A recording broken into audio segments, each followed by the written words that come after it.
Hey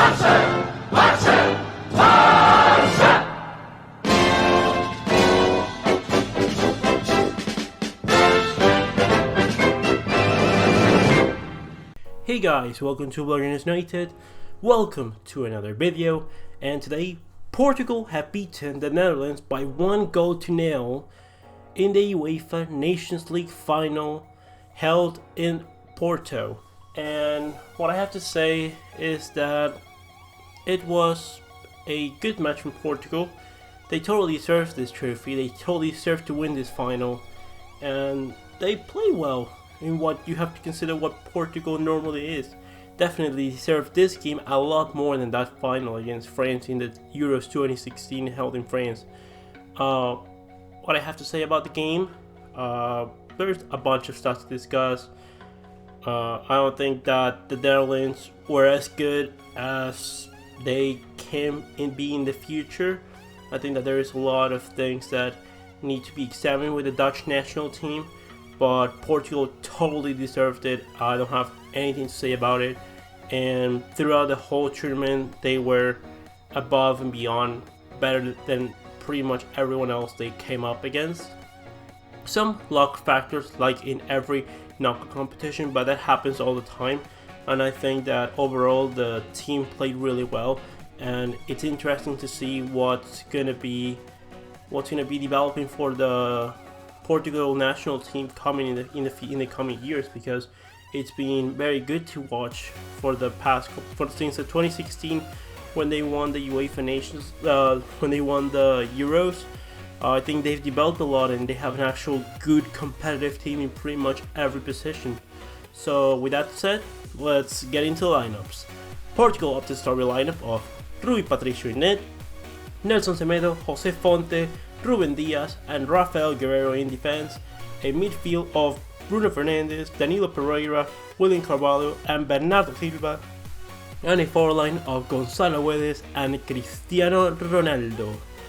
And the Dutch opted to go with a 4-3-3 as always, with Jasper Citizen in net, Dumfries, De Ligt, Van Dijk and Blind in defense, Frenkie de Jong with Gini Wijnaldum and Martin de Roon on either side, and the forward line made by Ryan Babel, Bergwijn and Memphis Depay.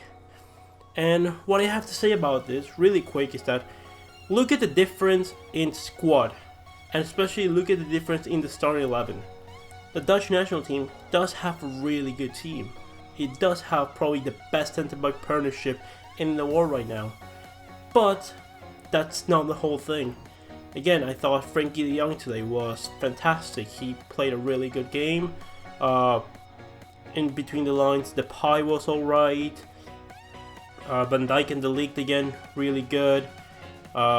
Silva again, some good saves today. I don't think he can be blamed for the goal from the shot from Guedes. Was a good shot, and unfortunately the shot could have gone to the post and out, and it went instead into the back of the net. Unlucky. Again, Portugal really well. Bruno Fernandes much better than in the semi-final against Switzerland. A lot more involved between the game. Bernardo Silva again fantastic today. Probably the most successful player this season overall. Cristiano Ronaldo was good. He was really involved. He led his side really well. Gonzalo Guedes scored the goal. Really protagonistic, like doing a lot. Danilo Pereira and William Carvalho working a lot in defense. Fantastic work. And the fullback's really good, and I think that's something that really helped Portugal going forward. Is those fullbacks have a lot of quality going forward in the fullback area. And all I have to say about that is that Portugal, I think, had 18 shots with 7 on target, while the Dutch had 4 shots with 1 on target. The Dutch had about 57 possession, and the Portugal had about 43, I think it was.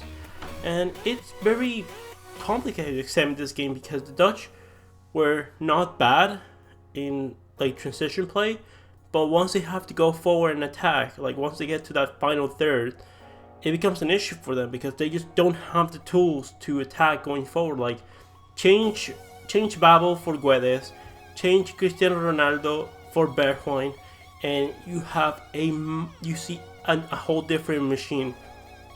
They just don't have that. The fullbacks are not good enough, in my opinion.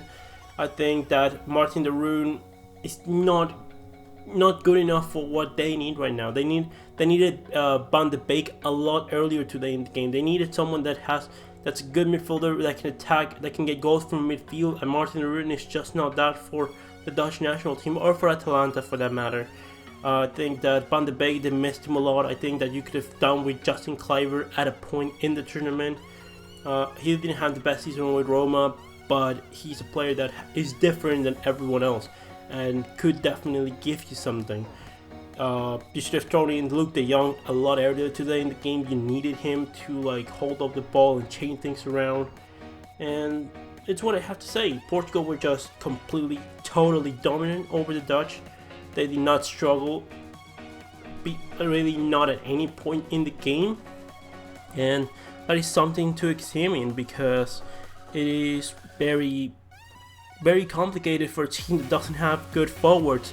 And a really good example of this is look at Betis. Look at Real Betis. Betis, like moving the ball, was one of the best teams playing football this season. Betis were one of the best footballing teams this season, but they couldn't do more because they had strikers like Loren Moron and the likes of Joaquin as their strikers, and that really doesn't help them out at any point today in the season. So again, if the Dutch can produce a little bit better players in the forward area, they will do a lot more. Memphis Depay playing off the left would be much better, and if you could actually have a number 9-ish striker, then maybe you can develop Bergwijn. If he can mature a lot more and become a lot of a better finisher and dribbler, then things could have been different. Instead, I think Portugal have a really complete team. Pepe missed the game through injury with, I think, a broken arm, but again, really good strength in depth from Portugal, and it was really good to watch actually. Like, they're, for a counter-attacking team, it's not my favorite thing to watch, and the game wasn't particularly good from Portugal in the style that they play, but it was effective. It was very effective, the game today from Portugal. Semedo again, fantastic game from him. The Ligt and the Young were pretty good today, and you know, I think I wanted. It was difficult because I didn't know who I wanted to win today. Like, it's always wrong. I think I wanted to go for Portugal more, for just like for two reasons in specific, and that was that I wanted Semedo. If we're gonna sell him, to either have a good performance so he can get up in price, or that he has a good performance enough that it convinces the board and the technical directors to keep him next season and be the star for us next season.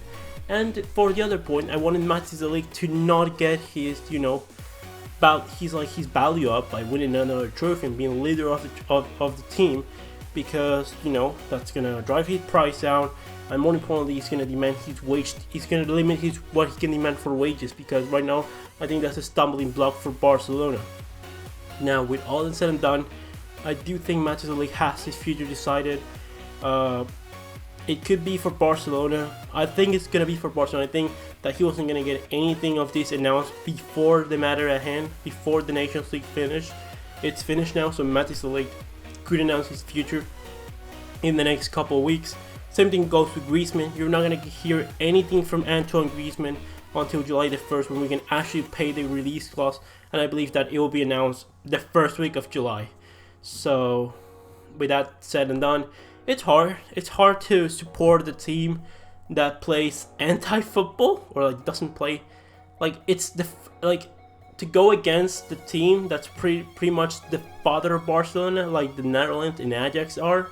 They're pretty much the parents of Barcelona, or the brothers of Barcelona. So it's hard to not want them to win, but I have my reasons, and I think Barcelona fans can understand my point of view.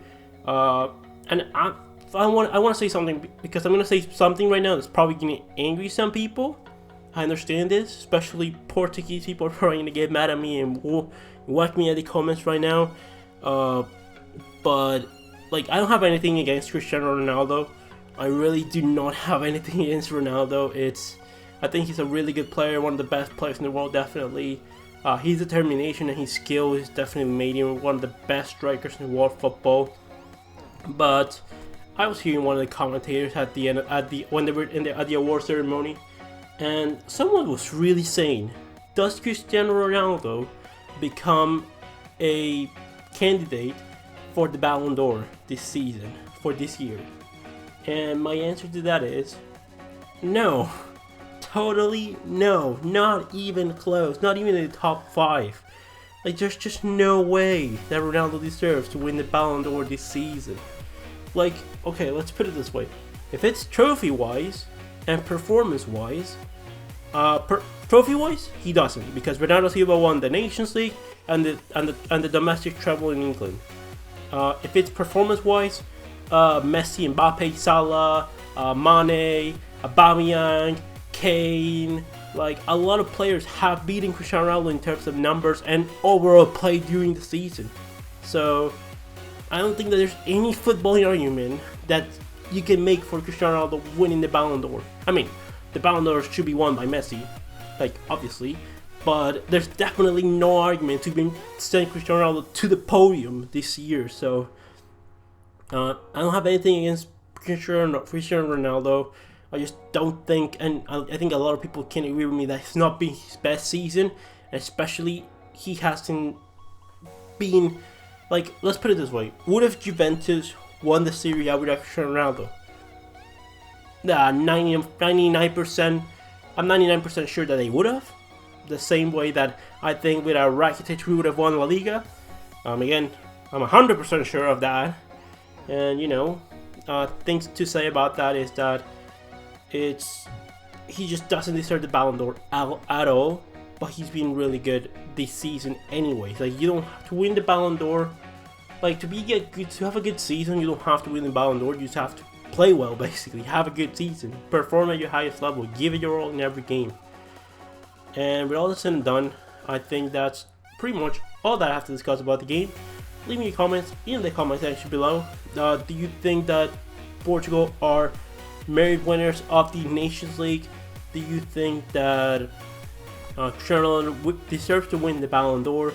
Do you think Messi League will come to Barcelona? Leave me all your comments and opinions in the comment section below. Comment, like, and subscribe, and I'll see you on the next one. Guedes.